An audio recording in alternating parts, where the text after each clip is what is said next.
अकलूजमध्ये काँग्रेसचे जिल्हाध्यक्ष धवलसिंह मोहिते पाटील यांच्या बंगल्यात चोरीच्या हेतूने शिरल्याच्या संशयावरून बेदम मारहाण झालेल्या एका तरुणाचा मृत्यू झालाय।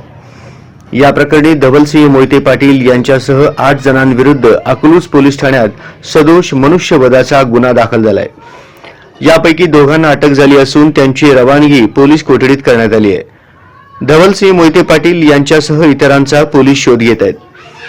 अभिजित उत्तम केंगार वय 21 राहणार वाघोली तालुका माळशिरस असे मृताचे नाव आहे।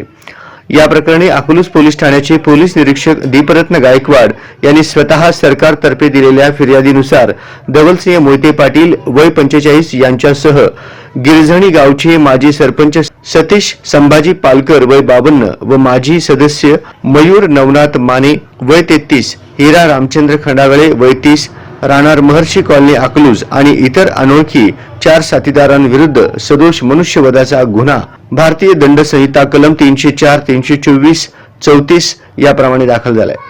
यातील सतीश पालकर व मयूर माने यांना अटक झाली असता त्यांना 25 जानेवारीपर्यंत पोलीस कोठडी सुनावण्यात आली आहे। मृत अभिजित केंगार हा गेल्या 18 जानेवारी रोजी मध्यरात्रीनंतर उशिरा भटकत धवलसिंह मोहिते पाटील यांच्या प्रतापगड बंगल्यात शिरला। तो चोरी करण्याच्या हेतूने बंगल्यात शिरल्याच्या संशयावरून त्याला पकडून जाड काठ्यांनी आणि लाथाबुक्क्यांनी बेदम मारहाण करण्यात आली। त्यात बेशुद्ध पडल्यानंतर त्याला पोलिसांच्या ताब्यात देण्यात आले।